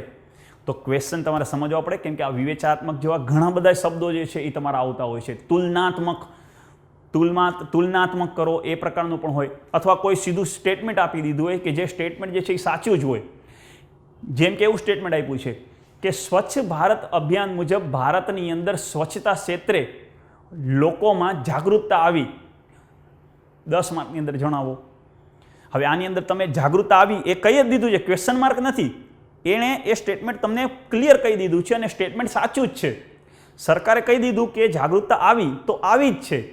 તો હવે એની અંદર તમારે શું લખવું પડે? તો તમારે એ સ્વચ્છતા મિશન લખવું પડે, એના ઉદ્દેશ્ય લખવા પડે અને ભવિષ્યમાં સરકારે હજી વધારે શું કરવું છે એ દર્શાવવું પડે. જાગૃતતા આવી પણ તમારે વધારે લખવું પડે કે હજી પણ સરકાર આમાં વધારો કરી શકે છે આટલા કાર્ય દ્વારા. હવે અહીંયા તમે નેગેટિવ લખો કે ના, અહીંયા આ પ્રકારના સરકારી અંદર જે છે એ સ્વચ્છતા ભારત મિશનની અંદર ખામીઓ જોવા મળી, તો એ આન્સર તમારો વેલિડ ના થયો. તો કયા આન્સરની અંદર તમારે સકારાત્મક નકારાત્મક પક્ષ લખવાના છે? કયા આન્સરની અંદર તમારે ફક્ત સકારાત્મક પક્ષ લખવાના છે? કયા આન્સરની અંદર તમારે સરકારને સુઝાવ આપવાનો છે? એ ક્વેશ્ચનના શબ્દો ઉપરથી ખબર પડશે. એટલે ક્વેશ્ચન તમને વાંચતા આવડવો જોઈએ. ક્વેશ્ચન જો વાંચતા આવડી જાય તો મેન્સ એક્ઝામની અંદર તમે જે છે એ સારો એવો ક્વેશ્ચન લખી શકો. અને હું પહેલાં કહું છું કે આ કોઈ ઓફિશિયલી ફોર્મેટ નથી, પણ આ ફોર્મેટથી તમને માર્ક આવે છે. પ્રીવિયસ યર્સમાં જે સ્ટુડન્ટ્સ પાસ થયેલા છે એ સ્ટુડન્ટ્સના પેપર તમે જોશો તો સામાન્ય રીતે એ સ્ટુડન્ટ આ ફોર્મેટને જ ફોલો કરતા હોય છે. તો આ રીતે મિત્રો આપણે બે વસ્તુ જોઈ. સૌથી પહેલાં તો આપણે ક્વેશ્ચન્સ જોયા, ક્વેશ્ચન્સ પછી મેન આપણે સિલેબસ જોયો. સિલેબસ જોયા પછી તમારે ક્વેશ્ચનના ફોર્મેટ કઈ રીતે હોય છે એ તમે જોયું. ફોર્મેટની અંદર તમને સમજાવ્યું કે આપણે શું કરવાનું છે. પ્લસ તમારા 2 કે 3 ક્વેશ્ચન મેં એક્ઝામ્પલ તરીકે પણ લીધા. આ ક્વેશ્ચન લેવાનો મુખ્ય હેતુ એ હતો કે તમે આ ક્વેશ્ચન્સ જો હાલમાં તમને પૂછાય તો આ ક્વેશ્ચન્સ જે છે એને તમે કેમ અટેમ્પ્ટ કરવા અને ક્વેશ્ચન જે છે એને કઈ રીતે ડિવાઈડ કરી અને 1 બાય 1 ક્વેશ્ચન લગી અને એની ફોર્મેટ મુજબ જાવું. તો આ 4 કે 5 મુખ્ય પોઈન્ટ હતા કે જે મારે તમારે ક્લિયર કરવાના હતા. બીજી એક વસ્તુ તમારી સ્ક્રીન પાછળ તમે જુઓ છો તો અહીંયા જે ટેલિગ્રામ ચેનલ જે છે એની લિંક આપેલી છે. તો ટેલિગ્રામ ચેનલની અંદર તમને આના આન્સર જે મેં તમને ઓરલી કીધા છે એ ફોર્મેટ વાઇઝ તમને ત્યાંથી આન્સર મળી જશે. એટલે કે એક જે ક્વેશ્ચન જે 3 હતા એ 3 ક્વેશ્ચનના ટાઈપ કરેલા રાઇટ કરેલા આન્સર જે છે એ તમને ત્યાં એ ચેનલની અંદર મળી જશે. ત્યાં જઈ અને તમે એ પ્રાપ્ત કરી શકો છો. અને જે મેં તમને ઓરલી સમજાવ્યું છે એ વસ્તુ તમે જોઈ શકો છો કે ભવિષ્યની અંદર પણ તમારે જ્યારે પણ તમે પ્રેક્ટિસ કરવા બેસો ત્યારે પ્રેક્ટિસની અંદર તમારે આ આન્સર કઈ રીતે લખવાના છે એ બાબતની તમને ખ્યાલ આવી જશે. તો આપણો મુખ્ય હેતુ એ જ હતો કે તમને મેન્સ એક્ઝામ માટે જે છે એ તૈયાર કરવાના છે અને ભવિષ્યની અંદર તમારી જે મેન્સ એક્ઝામ છે જાન્યુઆરીમાં એ મેન્સ એક્ઝામમાં તમે સારા માર્ક સાથે ઉત્તીર્ણ થાવ તેવા પ્રયત્નો હતા. તો આપણે અહીંયા સુધી રાખીએ છીએ. ફરીથી મળશું એક નવા ટોપિક સાથે. ધન્યવાદ.